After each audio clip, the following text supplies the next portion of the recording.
వాళ్ళకి వాళ్ళని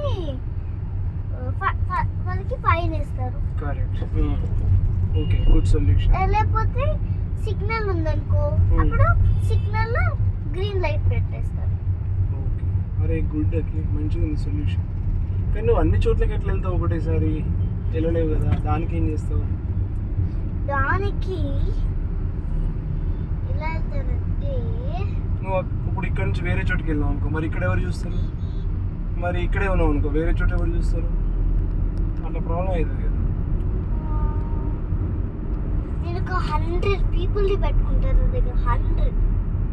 good idea, super idea అసలు.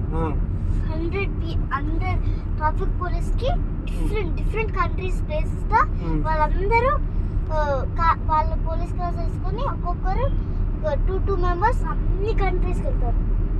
వరల్డ్ లో ఉన్న అన్ని కంట్రీస్ లో వెళ్ళి. Excellent, beautiful. ఎస్, చెప్పు ఇంకా. కరెక్ట్. అప్పుడు ఇంకా అన్ని చోట్ల ఇలా ప్రాబ్లం రాకుండా వాళ్ళు. కానీ ఇంకో ప్రాబ్లం ఉంది. కానీ అన్ని ట్రాఫిక్ పోలీస్ చేసుకోవాలంటే ఎలా చేసుకోవాలి? ఎలా అంటే మనం చాలా మంది ఒకసారి మన జస్ట్ మన సిటీలో ఉన్న హైదరాబాద్లో ఉన్న అందరు వాళ్ళని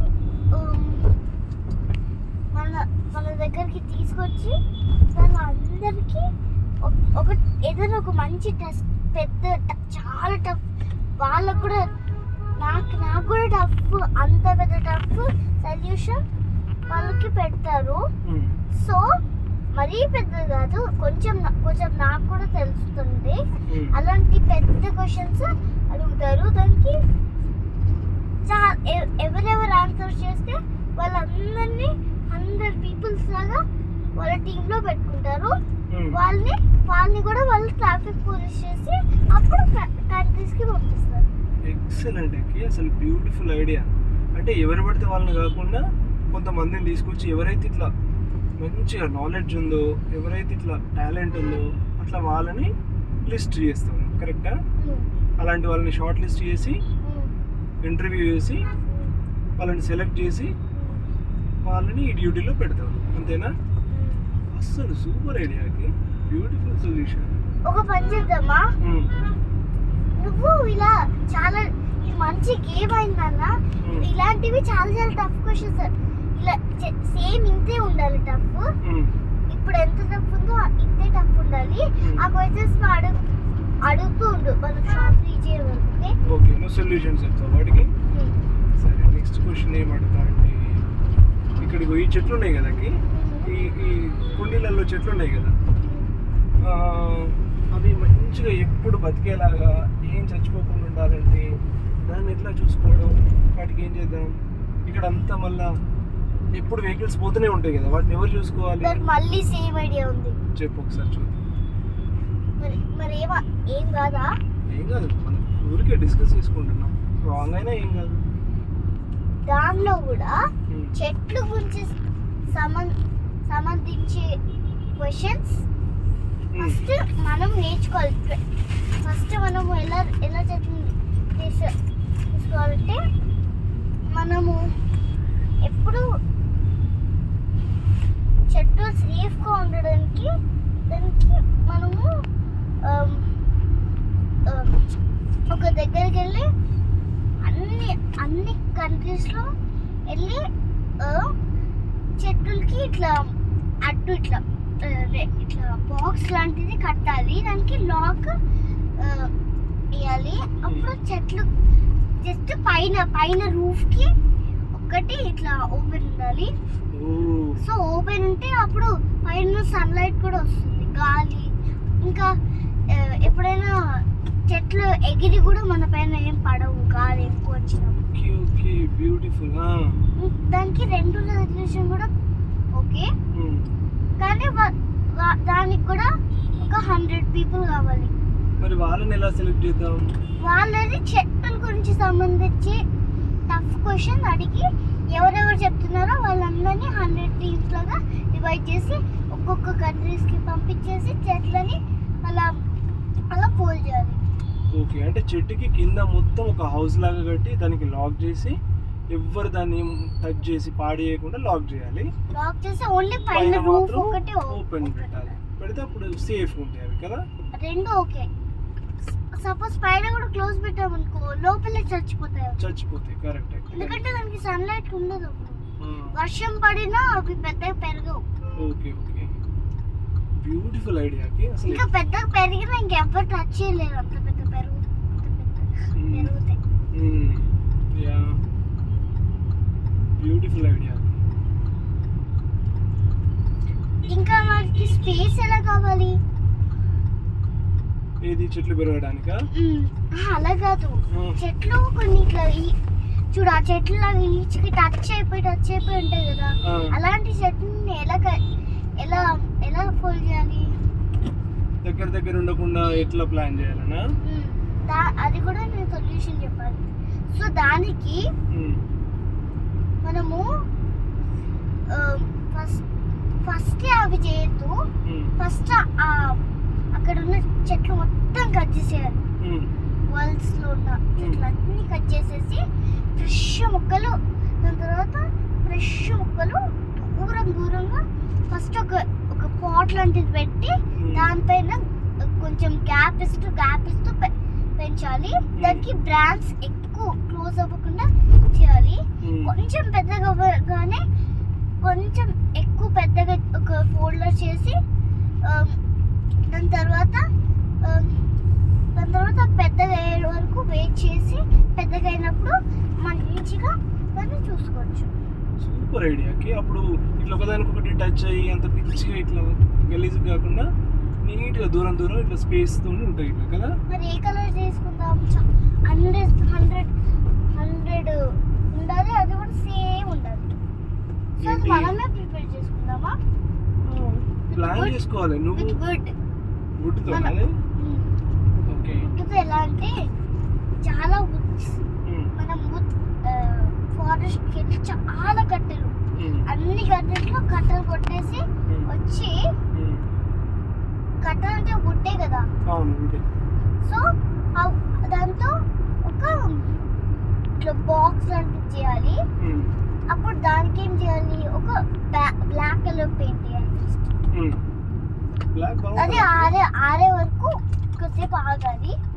ఆరినాక దానిపై అది డ్రై అయిపోతుంది కదా, దానిపైన పింక్ పెయింట్ వేయాలి. ఇట్లా పింక్ పెయింట్ వేసి దానిపైన ఇట్లా ఎల్లో లైన్స్ గీసి అప్పుడు అది ఆరనివ్వాలి. అప్పుడు అది చెట్లు పెడితే బాగుంటుంది. అవును, చాలా స్టైలిష్ ఉంటుంది కదా చూడడానికి. ఇంకా అదేం మన ప్లాస్టిక్ అలాంటివి ఏం కాదు. అవును, ప్లాస్టిక్ పెడదామా వద్దా? అది న్యాచురల్ కూడా. Natural, okay. ప్లాస్టిక్ వద్దా అయితే. Beautiful idea. అసలు ఎంత మంచి సొల్యూషన్ వచ్చింది థింక్ చేస్తే కదా. ఇంకా ప్లాస్టిక్ అయితే షాప్స్ ఎక్కువ ఉండవు కదా, ఒకటే చోట షాప్స్, సేమ్ షాప్స్ అన్ని చోట్ల ఉండవు కదా, కొన్ని చోట్ల ఉండవు కదా. అవును, అందుకనే చెట్లు అన్ని చోట్ల ఉంటాయి కదా. అమెరికాలో కూడా ఉంటాయి కదా చెట్లు. ఉంటాయి. చెట్లు మన కంట్రీస్లో కాదు, అన్ని కంట్రీస్లో, హోల్ వరల్డ్ లో, హోల్ గ్లోబ్ లో చెట్లు ఉంటాయి. సో చెట్ల నుంచి మనం గుడ్డు తీసుకోవచ్చు. దొరుకుతాయి, మంచిగా చేయొచ్చు. అయితే ఈ ప్లాన్ కూడా మంచిగా చేయొచ్చు. కానీ చెట్లు కట్ చేస్తే పాపం దానికి బ్రాంచెస్ కట్ అయిపోతాయి కదా. అప్పుడు మళ్ళీ ఆ చెట్లు ఇంకో చెట్లు ఉండవు కదా, మళ్ళీ అడవి చిన్నదైపోతుంది కదా. చెట్లు లేకపోతే మనకి ఫుడ్ ఎక్కడి నుంచి వస్తుంది? మరి దానికి ఏం చేద్దాం? దానికి బ్రాంచెస్ కట్ చేసినాక మళ్ళీ పక్కన చెరువు ఉంటాయి కదా. ఎప్పుడైనా ఫారెస్ట్ లో పక్కన చెరువు ఉంటుంది కదా, కంపల్సరీ ఉంటుంది. అవును, ఆ చెరువులో నుంచి నీళ్ళు తీసుకొని రోజు దానికి పోయాలి. ఒక్కొక్క బ్రాంచ్ కట్ చేసి నీళ్ళు పోసేయడం. మళ్ళీ పెరుగుతాయా? ఓకే, అప్పుడైతే ప్రాబ్లం లేదు. ఇప్పుడు క్వశ్చన్స్ అన్ని సాల్వ్, అన్ని ప్రాబ్లమ్స్ అన్ని సాల్వ్ అయిపోయినాయి. Very good, excellent solution. అసలు నాకు ఇలా వస్తాయి, అర్థం కావట్లేదు. నువ్వు థింక్ చేసి వస్తున్నాయి కదా. అసలు నేను ఇంకా చిన్నదాన్ని కదా, ఇంత పెద్దవి నాకెలా వస్తున్నాయి? అంటే నువ్వు చాలా ఎక్కువ థింక్ చేస్తున్నాయేమో నాకు తెలిసి కదా. అంటే ఇంకా పెద్దగా అయ్యాక ఇంకా ఎక్కువ వస్తాయి కావచ్చు కదా ఐడియాస్. మరి ఇంకా పెద్దగా అయినాక ఏమవుతానో ఏమో, నాకు చాలా ఉంటాయి. ఏంటి నెక్స్ట్ ఏం తీసుకోవాలో తెలియట్లేదు. అంటే చాలా ప్లాన్స్ ఉన్నాయా? అప్పటి వరకు చూద్దాంలే. అప్పటి వరకు ఇంకా నీకు ఇంకా బాగా ఏది నచ్చుతుందో ఆ టైంకి అది చూజ్ చేసుకుంటాం. అన్నీ ఇట్లా థింక్ చేసుకుంటూ పో ఇప్పుడైతే. ఇంకా ఇంకేమన్నా ప్రాబ్లం గురించి డిస్కస్ చేద్దామా? ఇప్పుడు నేను నిన్ను క్వశ్చన్స్ అడుగుతా, ఓకే? ఓకే, మరి బాగా టఫ్ ఉండద్దు. నీకు నువ్వు నాకు ఎంత టఫ్ చెప్పావో అలాంటి టఫ్ నేను కూడా నీకు చెప్తాను. సరే. మనము ఎప్పుడు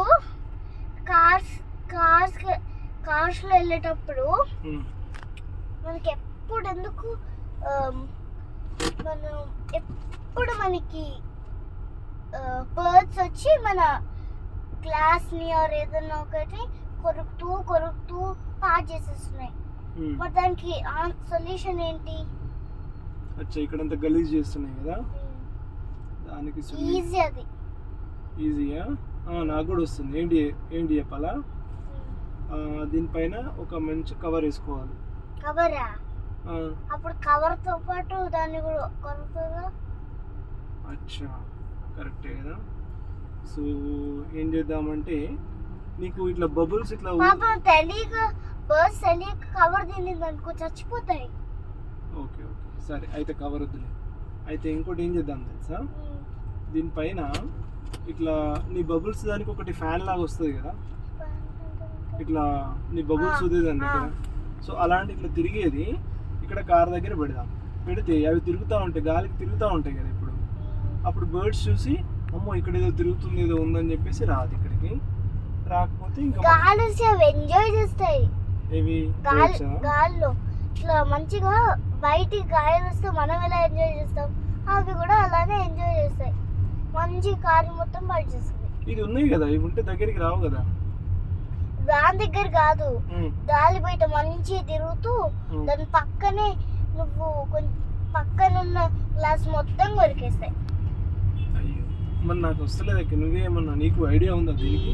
ఏమైనా సొల్యూషన్ ఉందా నీ దగ్గర? ఇంత చిన్నదానికి కూడా రాదా?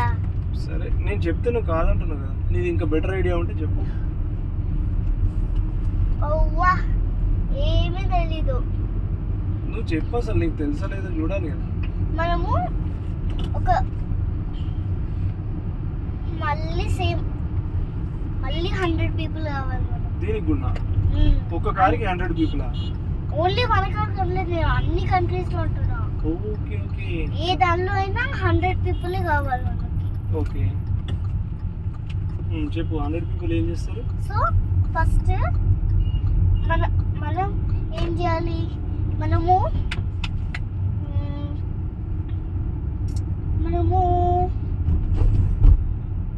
నీకు కూడా లేదు కదా సొల్యూషన్ దీనికి?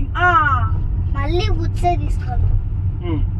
వుడ్ తీసుకొని దాన్ని మొత్తం ఇట్లా టేబుల్, మనకు టేబుల్ ఉంటుంది కదా ఇంట్లో, బ్యాక్ లో పెద్దది. అవును, ఆ టేబుల్ లాంటి స్మూత్ గా చేయాలి. ఎలా చేయాలి?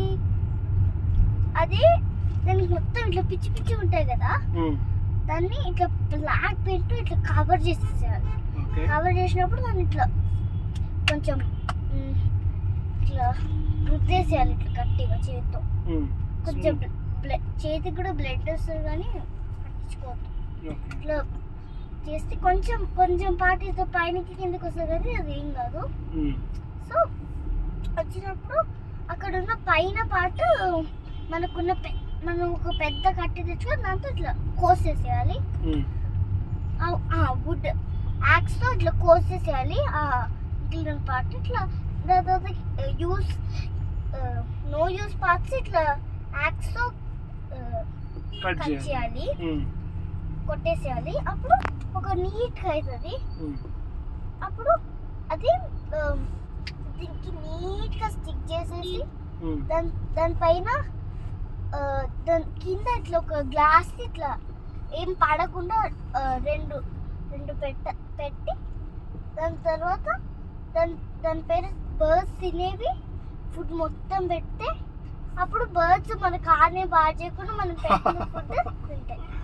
ఓహో, అక్కడ ఒక టేబుల్ లాగా సెట్ చేస్తావా దాని పక్కన, అప్పుడు మన కార్ను ముట్టుకోకుండా అక్కడ వచ్చి అక్కడ ఫుడ్ పెడితే వాటిని తిని మన కార్ను మాత్రం ఏం చేయకుండా వదిలేస్తాయి, అంతేనా? అబ్బా, ఎంత భలే సొల్యూషన్ వచ్చింది అక్కడ నీకు. Beautiful thought. ఇది ఇట్లా దీనికి ఎంతమంది కావాలి చెప్పు దీనికి? 100 people. అన్ని కంట్రీస్ లో కావాలంటే 100 people. మరి వాళ్ళని ఎలా సెలెక్ట్ చేస్తావు ఈసారి ఎలా సెలెక్ట్ చేస్తావు ఆ 100 people ని? ఎలా సెలెక్ట్ చేస్తారంటే ఈ పని కార్ సంబంధం నుంచి కాదు, ఫస్ట్ ఒక్కొక్కరిని ఇదే క్వశ్చన్ అడుగుతా. ఇప్పుడు నేను ఏ క్వశ్చన్ అడిగాను? ఓ, అయితే నేను సెలెక్ట్ కానా? నేను చెప్పలే కదా ఆన్సర్. కాదు, ఎగ్జాంపుల్ వేరే వాళ్ళకి అంటున్నా, నీకు కాదు. ఓకే. సో అప్పుడు అందరినీ ఇప్పుడు నేను ఏ క్వశ్చన్ అడిగాను, కార్కి ఎందుకు మార్కులు వస్తున్నాయి కదా, అదే క్వశ్చన్ అందరిని అడుగుతున్నా. ఎవరెవరు దానికి నేను చెప్పిందే కాదు, చాలా డిఫరెన్స్ కూడా చెప్పచ్చు. ఎవరెవరు దానికి ఆన్సర్ చెప్తే వాళ్ళని సెలెక్ట్ చేయగలరు. మరి డిఫరెంట్ చెప్పిన వాళ్ళు వేరే సొల్యూషన్ చెప్పారు అనుకో, అప్పుడు ఏం చేస్తావు? అప్పుడు ఒకసారి థింక్ చేస్తా, ఇది దీని గురించి సంబంధించిందని. నీ సొల్యూషన్ కంటే అదే బాగుంటే అప్పుడు వాళ్ళని సెలెక్ట్ చేస్తా. మరి అదే సొల్యూషన్ చేస్తావు అప్పుడు? వెరీ గుడ్ అక్కి, కరెక్ట్. అట్లే చేయాలి, ఎందుకంటే ఏది బాగుంటే ఆ సొల్యూషన్ చేయాలి కదా. సూపర్ ఐడియా అక్కి, అసలు భలే ప్లాన్ ఉంది. అప్పుడు అందరు ఒక్కొక్క కంట్రీస్ వెళ్ళి మంచిగా రేడియోస్ ఇస్తారు. కానీ నాకు ఎందుకు కొన్ని బ్యాడ్ కంట్రీస్కి ఈ పని హెల్ప్ చేయబోదు కాదు. ఎందుకో ఏమున్నాయి అసలు బ్యాడ్ కంట్రీస్? పాకిస్తాన్ లేదా? Okay okay. చైనా లేదా? అవును, కరెక్ట్. మళ్ళీ ఏం కంట్రీస్ ఉన్నాయి? మళ్ళీ ఏం కంట్రీస్ ఉన్నాయి? అంటే నువ్వు అదే అనుకుంటున్నావు, ఇంకా వేరే నువ్వేమన్నా థింక్ చేస్తున్నావు నాకు తెలియదు కదా అన్న. అసలు నువ్వు బ్యాడ్ కంట్రీస్ ఏమనుకుంటున్నావు నాకు క్లారిటీ తెలియాలి కదా. అదే ఇలాంటి పాటలు ఆపేసి ఇట్లా కబుర్లు చెప్పడం చాలా బాగుంది అన్న. అవును, మరి అందుకే నేను ఆపేసా. మరి వచ్చినప్పుడు కంపల్సరీ నాకు నచ్చింది పెడతావు కదా. మరి అప్పుడు నాకు బోర్ కొడుతుంది కదా. బోర్ కొట్టని నేను కూడా మిడిల్లో ఇట్లా ఆపేస్తా, మళ్ళీ కబుర్లు చెప్పుకుందాం. నాకు ఫస్ట్ నుంచి బోర్ కొడుతుంది. నాకు కూడా ఫస్ట్ నుంచి కూడా బోర్ కొడుతుంది. ఎందుకు? నీకు నచ్చిన పాటలు పెట్టుకున్నావు కదా. నువ్వేం పెట్టుకున్నావు? ఆ దమ్ మసాలా అదేమన్నా నేను పెట్టానేంటి పాట? అప్పో, నువ్వు పెట్టి నేను కూడా పెట్టలే. నువ్వే పెట్టావు. ఎవరు వీడియో ఇస్తుంది?